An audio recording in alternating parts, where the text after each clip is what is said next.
definitely would like to see how I could focus on my upper chest more, see if there's something I can steal from you. A Mr. Olympia style workout. Used to have a chest so big you could rest your chin on it. So when I used to sleep on the planes, my chest would hit my chin. So yeah, let's just go through your chest routine then. Okay. Everyone wants to know what you do for chest. So like the type of chest routine that you would do if you were trying to build it, not just a maintenance program, but maybe even the routine that, you know, early on in your career, you know, to really to build mass. All right, let's start with a machine press and do some, warm up the chest a little bit, and then we'll work right into it. I think people have a hard time learning to feel a muscle, you know, trained by feel. So with chest, are there any little tricks? You know, most importantly, when you do a chest movement, you're gonna focus on really keeping the chest high, okay? So you don't wanna kind of curl over. You want to keep the chest out and you want to contract. Right. Everything is about contracting. It's not about just pushing the weight. So most importantly, you want to feel that peak contraction, especially at the top, where you're not really locking out the elbows, but you're getting a really good squeeze on the chest.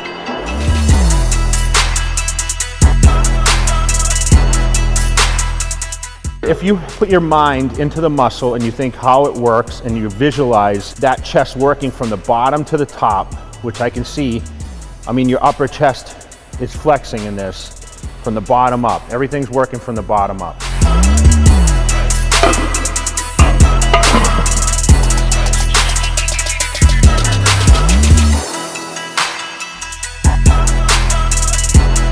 There has to be a plan of attack every time you go to the gym.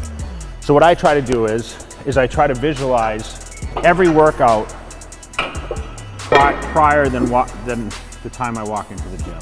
So like we started here, and I'm not used to training at this gym every day, but I can tell you what I'm gonna do for second and third exercise right now before, you know, as soon as you say chest, it's like an automatic switch. I know what I'm gonna do. Right.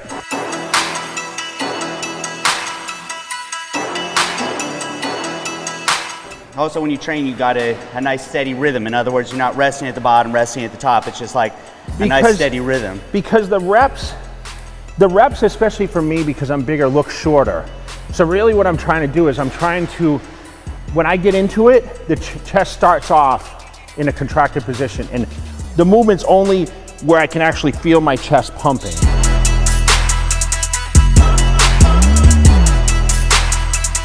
All right, let's put a 25 on here. Let's add one, a little more. I'm sure you viewers don't want to see Mr. Olympia train with light weights. Imagine maybe me with 70 more pounds of muscle. We're the same height. I'm 175, so. Oh, you're 5'7" too? Yeah, I'm 5'7" according to Frank Zane. Don't worry, I took insult to it too, since we're the same height. He said, how does it feel to be 5'7"? So all you guys, facts, Jay Cutler is 5'9".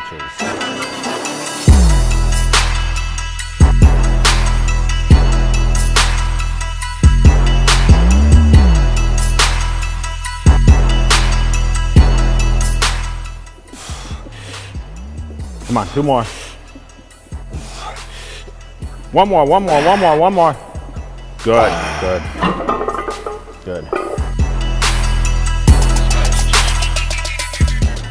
Everyone always does incline for upper chest. How do you feel about upper chest versus lower? It's all one muscle, so. There's no way to really isolate, I believe. I think it's a farce to think that, well, I'm going to do incline, so it's only going to work my upper chest. Right, it's one muscle group. I think it's going to help, but remember, angles is how you build muscle. That's why we choose different movements. So I always believe that people lack upper chest and they think, okay, well, I'm going to do more incline movements. Is going to help that. I don't think that either someone's genetically gifted with it or they're not. I've seen guys do tons of incline stuff and their upper chest never grows. It's the whole chest in itself. Remember, I told you work from the bottom up. Right. As you build, your upper chest is going to have no choice but to grow.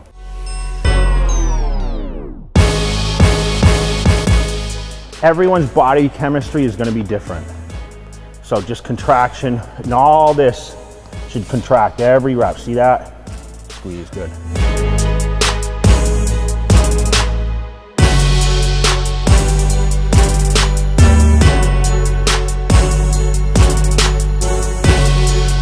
It's all about the contraction, you know, each rep.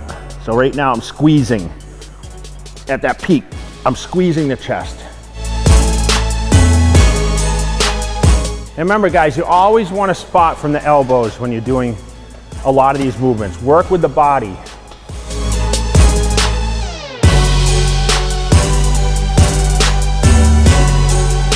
Never slam your weights either. Only I can do that in my home gym. No yelling either. Do you ever yell, honestly? Only when I wanted people's attention. Attention?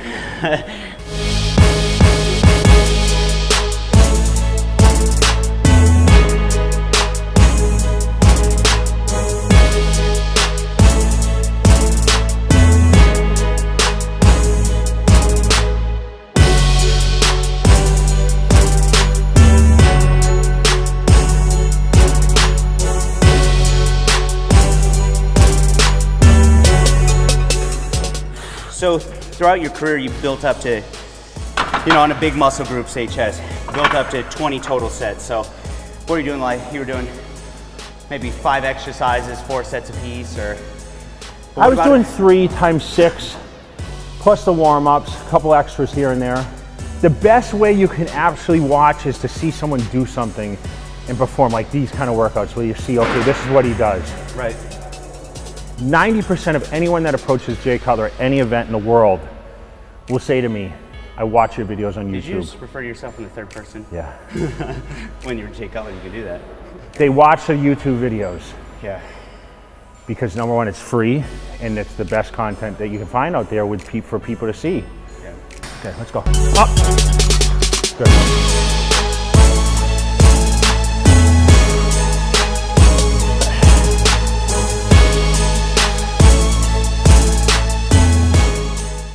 What do you work up to on a flat bench? I don't do much flat bench, but you know, there was a time when I did. There was a time when I used to be a lot stronger. You know, strongest I ever was, I was never very strong. I was always kind of skinny with long arms. So bench was never a strength for me, but I could do 315 for, 5. That was at my strongest. But 225, usually that's 12 reps. Yeah.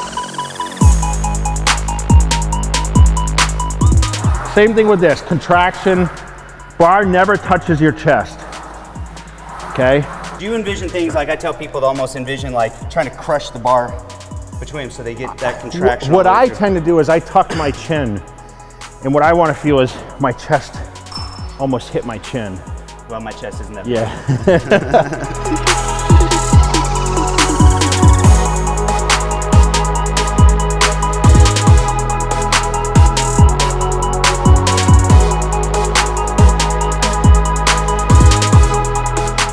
To me, bro science is something you heard in the gym that's not really founded on anything other than some guy told you and you just take it to be fact.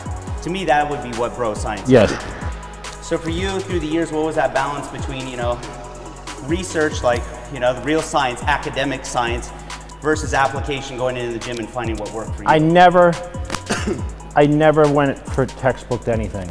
Yeah. So if someone read a book and I read about biomechanics and how the muscle functions, I didn't give a shit about that. Right.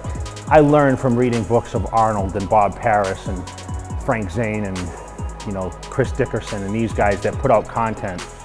I can appreciate, look, it's nice to have, the foundation of science, but I think people get way too hung up on that right now. They want to read the science, and I think a lot of people are hoping that they're going to find some sort of shortcut, some sort of scientific shortcut. Like, and you see all these videos, shortcut to this, and there are no shortcuts.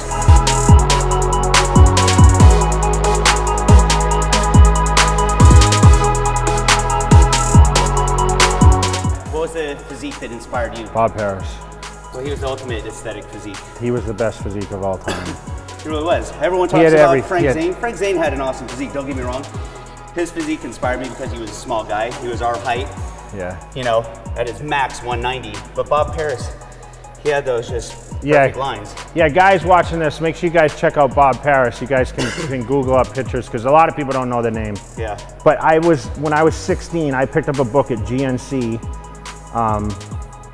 because there was no real like specialty stores at the time. It was, you walked into GNC, that's where all the products were sold and everything else. And I bought a book called Beyond Built. And that was the first book I ever read. And I didn't start training until 2 years after that, but Bob Parris's book showed all the instructional on how to do movements. Come on.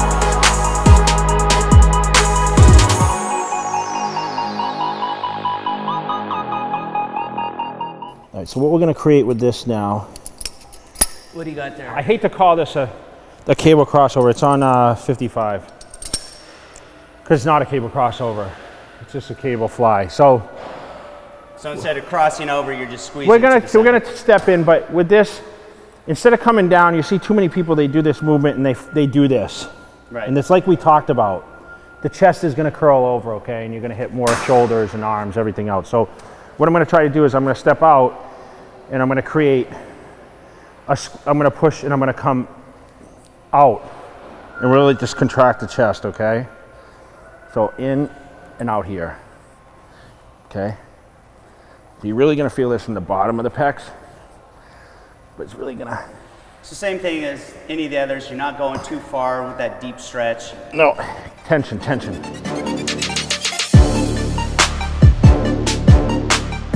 So you can see where all this is coming out. You can see all the fibers all the way up to here. So great movement. Once you get a lot of blood into the muscle, you do some compound movements, stretch this thing back out, and then you know, determine, okay, do I need to go further with the workout from there?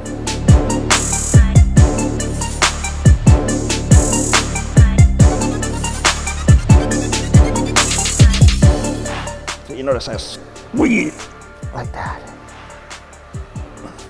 So every rep.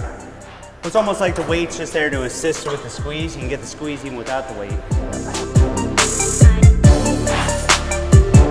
So I can understand why people like to call this a finisher movement, because as you can notice, what James is trying to do here, he's really tensing and holding that top position. Like he's like got a count of 2, whereas I'll hold it for maybe 1 second.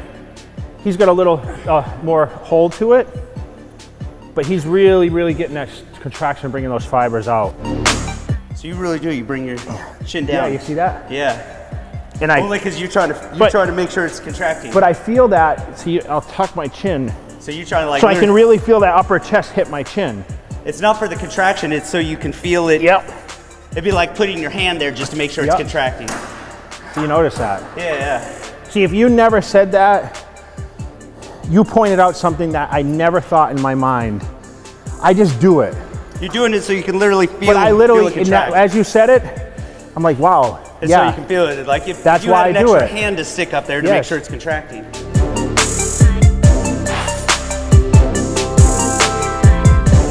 Good, please. Good. So, these 16 4 movements, sets. 4 sets apiece, so 16 sets. What do you normally, on a full workout, what would you pair chest with? Everyone's split is different. I've done it all, but most importantly, I do it now. I do chest one day, shoulders one day, legs one day, back one day, arms one day. So there's 5 total days a week that I train, but very rarely do I do 5 days in a row. And that's because of the travel. But if travel weren't an obstacle, would you train Monday through Friday and rest on the weekend? You'd still break it up? Usually not more than 3 days in a row. Because by that 3rd day, I'm pretty tired. Right. So I would normally train on a 3 days on, 1 day off, 2 days on, 1 day off. And through your whole career, you've only done 1 body part per week? No. I've done, yes, once every 5 to 7 days. Yeah. I've never done twice a week, like arms a week I train. I don't believe in that. That's a farce to me. If your arms are weaker, I don't think training them more is going to really help. Right. I don't believe in that. How do you, what's your philosophy then on, if you're trying to bring up weak body parts, as far as the amount of energy focus that you put into your strong body parts versus weak body parts? Let's say whatever it was, let's say if you were trying to bring up your arms, how would you How would you devote more energy, attention to that? You know, I think if you're going, like I had weak calves, for example. And I noticed, like when I first started going to the gym, like I would train chest and calves together. So I would go in the gym and I would hit calves first. I would put all my energy into doing the calves, and my calves started to grow. Instead of starting with chest and then at the end, because no matter what, at the end of the workout, you throw in these smaller, you're not gonna train as hard as the beginning. Right. Okay? You go in the gym, you hit that body part. But I think, you know, with those kind of things, remember, it's just consistency of getting in the gym and training, mind to muscle connection, doing exercises that not necessarily what Jay Cutler or Ronnie Coleman do. You got to find, okay, this is what works for me. If you're going to focus on isolation movements like the preacher curl or preacher machine, you know, cables, if you're going to do more constant tension. Listen, cables are always going to be more tension than swinging dumbbells or barbells. So you have to not look at the overall picture of, oh, well, this is a mass builder. That's the misconception. So people think, oh, if you don't use dumbbells and barbells, you're not going to get big arms. You'd be stunned at these guys that built arms with cables and lightweights. Oh man, even you can use bands. Oh no, bands, man. Some of the strongest I've ever bent, and I've used bands. There's nothing wrong with that. I mean, I've used bands in hotels and everything else when I had no other gyms. I mean, you can laugh at that, but listen, it's just all tension. We talk about that. Well, cool, man. Well, this was cool for me. I mean, no matter how long I've been training, I'm always curious to see different people's perspectives, and you know, I think everyone kind of has their own way of doing it, and you kind of pick and choose. Well, the thing is, I could come in next week and do this chest workout and it'd be totally different. You know, it's gonna go by the day. Yeah. I felt good today, so see what next week brings, that's all. I take everything 15 minutes at a time, I tell everyone. Your whole life? Yes, everything's lit 15 minutes at a time, so. Hey, it's you know, keeps you more present, right? But I'm gonna go have some total protein, little carbs, and get my next meal in. Thanks. Appreciate it, dude.